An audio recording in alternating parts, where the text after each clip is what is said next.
Today I thought I'd do a video about violins. Okay, and I'm going to be talking about the quality and the difference of violins. So you may have seen some videos about using cheap violins, maybe the $100 ones off Amazon Prime, or maybe you've even seen some for like 50 or 60 bucks. And I have had one of those from eBay. Some of you may have been familiar with it in our older videos. We have a blue violin, and that one is right around 100 bucks, and it came off Amazon. And then we had the new one that I showed you in one of the videos, and it was quite a bit more than the one in the Amazon that got shipped to us. So in the beginning, you don't always want to fork over a whole bunch of money to see if your kids are going to like the violin. And then if maybe you have a lot of children in your family, I have a friend that has like 7 or 8 kids, and so you would like to just go ahead and buy the instrument instead of renting every month, because if one child doesn't like it, maybe another one will, and then you won't have to reinvest that same money over and over again. So I've been asked a couple of times by different friends of mine, hey, does a $100 cheap violin, can you really use it? Does it really work? Well, the short answer is yes.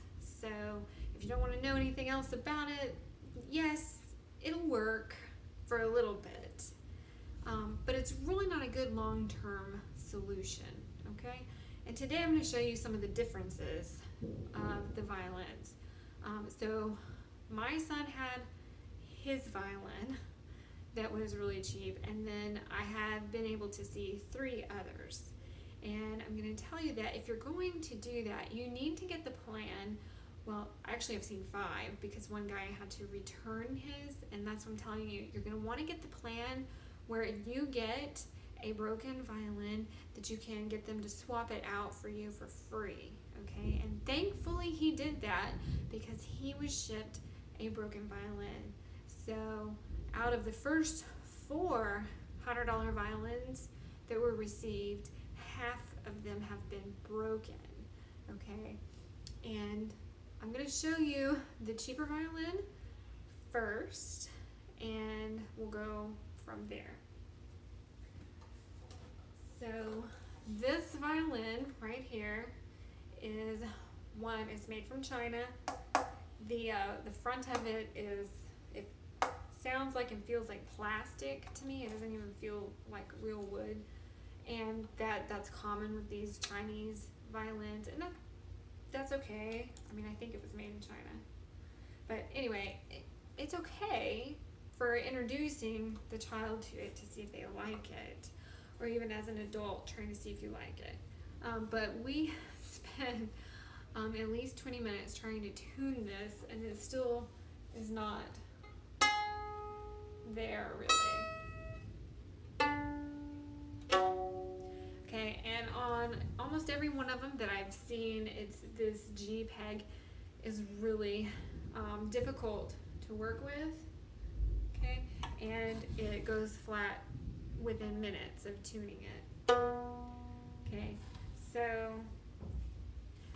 the guy that had to return his, that I was helping with, his fine tuner on the G didn't even work. It would just turn and turn and turn, and it didn't tighten anything. It was a completely broken peg. We actually had to take it to a music store to see if they would fix it, and then we realized that we had the warranty, and they weren't able to fix it because these are so poorly made. They're very difficult for the violin stores to fix without making them worse. On my son's, which has the blue body, up here at the tailpiece, the violin had to be tuned so tightly up here for it to last any length of time that the strings actually started like cutting into the fingerboard down here, and the tailpiece was kind of starting to warp a little bit. So we let him keep that one because it was his first violin, and it's hanging in our house kind of as a sentimental thing, but it won't ever hold tune again because he played it for 2 hours a day for 6 months, and it's pretty much toast. You can't use it anymore. So one of the reasons, besides the cheaper materials, is you also have cheaper pegs. So that's one of the reasons it's not going to sound as good. You have lower quality strings and lower quality pegs. Now the strings, that's something you could change out, but with the body not really having very good quality to it, it's not going to change the sound as enough to be worth the investment of the strings. The pegs on here, we actually had on my son's blue violin, we had to put wood glue in his. His were actual wood. These feel like plastic, okay? And his were actual wood, and we were really blessed for that to be one of the cases, to where we could put liquid on the ends so that the wood would expand in there and hold a little longer, and only the ends of his pegs right here were actually plastic.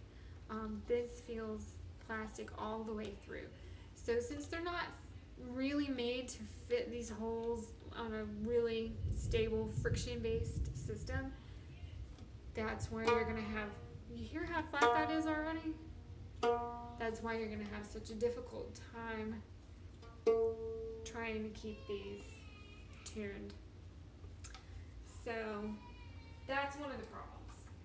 The other problem that you have with the cheaper violin is actually the bow itself. Okay, now our bow cost, with our new one, was, you know, closer to $100. It's actually still a very inexpensive beginner bow, but I'm going to show you the difference in just a minute. So your bow, you see how this is almost straight. You need it to be kind of curved. Now, one of the cheap violins that came with a bow that I saw last week, it was actually perfectly straight, and it was so straight that when you tightened the nut down here, the hair never left. Okay, see how it's pulling away from the bow here now? I don't know if you can see that, but the one from last week, the hair never stopped touching the bow. And we tightened it up as tight as it would go, and it wouldn't do it. So you can see right here that this is as tight as it can go, and there's at least a space. So the bow was curved enough that we could get a space in there. But you still can't even put your finger through here, so you can't put like the width of a pencil through here.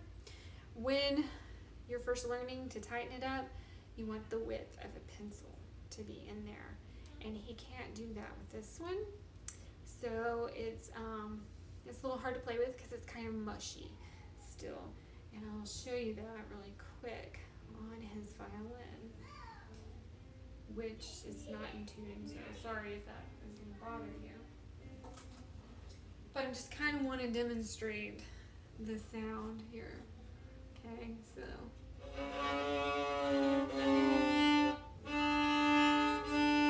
So it's so mushy that it's really, really hard to keep from playing two strings at a time even. Okay, it's pretty rough. And I'm not a very good violinist, so that doesn't help either. But there's just so much give. There's not much spring in it. So that's part of why it's harder to play with. It just, there's less control. You can't really control where the hair is going very well. Now, you're just starting out. Your kid wants to know if he's even gonna like it. Is he afraid it's gonna, you know, hurt his shoulder or hurt his neck or something?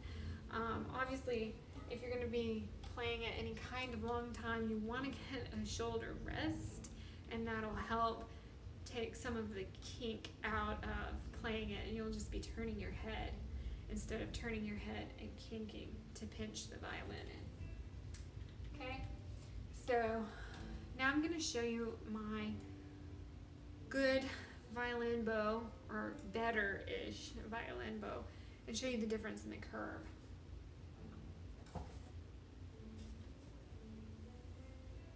Okay, and keep in mind that these were new, and we didn't leave them laying around tight to pull the curve out of them. But I don't know if y'all can see that very well, but do you see the bow over here that I'm wiggling? This bow has so much more curve up there at the top of it, okay? And down here at the bottom, you can see the difference in the space on the frogs there. So when I tighten up the good one, I should probably stop saying the good one and say the better-ish one. You can get a lot more tightness out of it. Now you can make this one too tight, okay? And it'll be so tight that your bow is like bouncing off your violin and you still can't control it. But this one offers you more control, so you can kind of put it exactly where you feel the most comfortable controlling it, because every violinist is going to be a little bit different on how they want their bow to feel. And the more comfortable you get with the violin, the more you're going to play with that and see.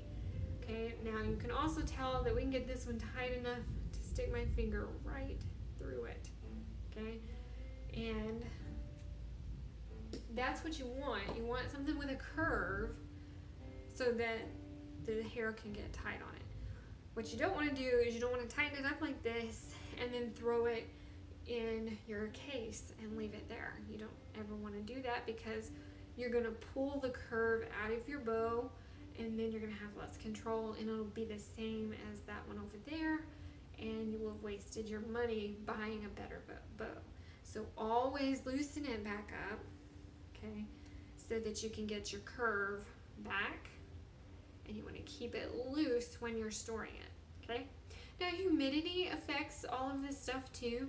One time our vehicle had run out of air conditioning and I hadn't gotten it fixed before our lesson, and we drive a fairly reasonable distance to our lesson, so we put the violin, the blue one, in, and it was in tune when we put it in there, and then by the time we got to the lesson, the humidity and the heat had warped it so much we spent 45 minutes trying to get it back in tune, and we couldn't, and we had to get a little pack thing that can pull the humidity out of the violin, put it in there, and fix it that way.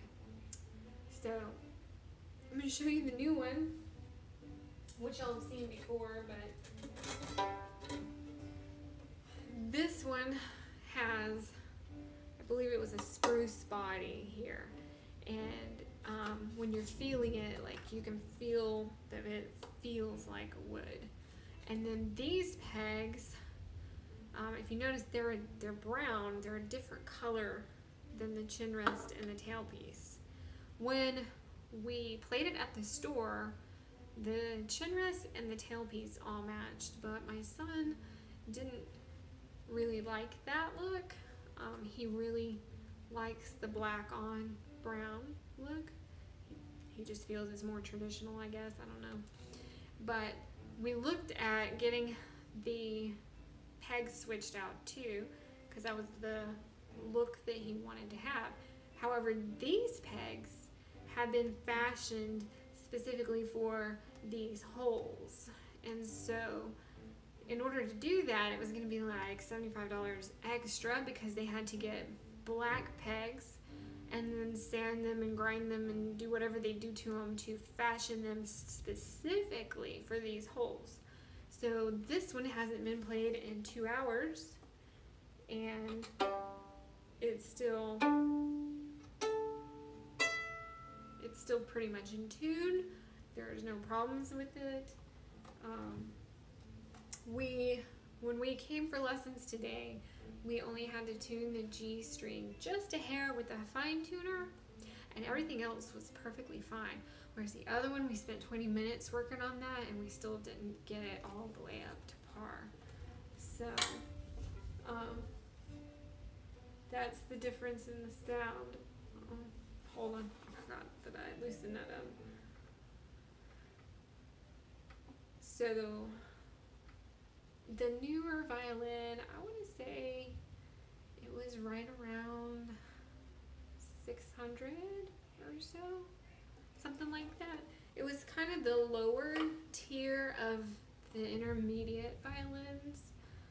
But the higher tier of the student violins, because we didn't want to invest, tons and tons of money in it, but we wanted him to be able to play something a little bit better.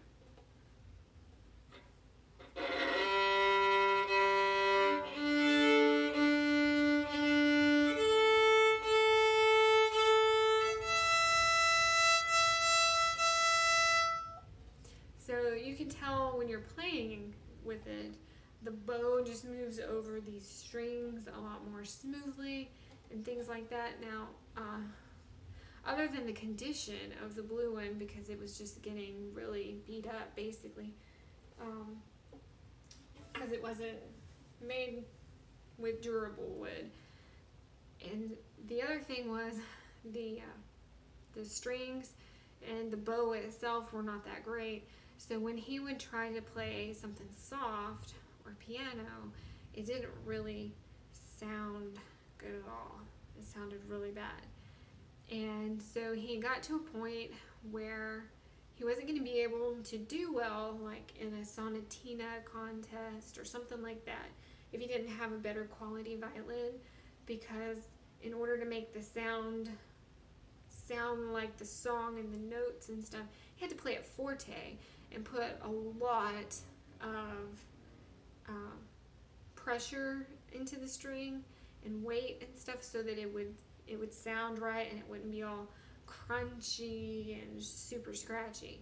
So when he tried to give it a light touch, it was like the hair and the bow would just like get caught in there and it wouldn't want to move. It was really frustrating for him, and he had gotten to the point where it wasn't an introductory instrument anymore. It was actually holding him back and keeping him from getting better and progressing on the instrument.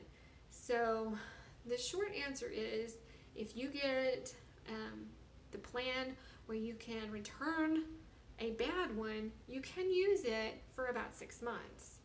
And if you're renting for 6 months at $20, that's going to be about $120. You can usually get an introductory violin for about $90 to $100, but maybe you want to rent longer, maybe you don't want to rent at all. It's one of those things where you've just got to kind of sit down and weigh the pros and cons. This instrument is really only going to last 6 months. So do you really want to put any money into something that you're going to have to hang on the wall as an ornament in just 6 months? Because it will not last longer than 6 months. If your child is practicing on it every single day and actually trying to progress, within 6 months they will be held back by the lower quality instrument. For us, it worked out, and we were blessed to just get one that worked the first time. I mean, sure, we had some problems, had to put the wood softener stuff in there so that we could get it to work. But then again, if you get one like I just showed you that has the plastic pegs, even the wood softener is not going to help you. You're going to have to just kind of deal with the notes being a little bit flat.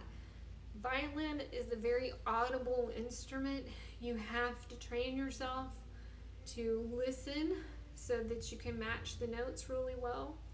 My son is very gifted in that. I am still working on that. My daughter's better than I am, and they're helping me, and so is our teacher. I'm learning that stuff. I'm getting better at it. But you probably, if you're going to get one with plastic pegs, probably would be better off just renting so that you're not training poor quality ear training, because you can't ever really get a G or a G sharp.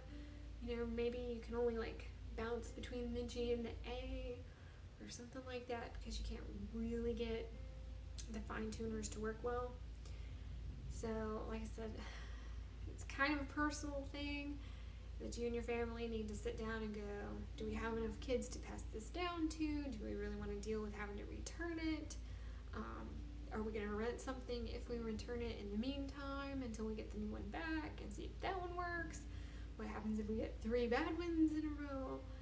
I can't really answer those questions for you, but I hope I showed you the difference between the two violins well enough that you can determine if you even want to waste your time or feel that it's worth your time to use the cheaper violin for the first 6 months.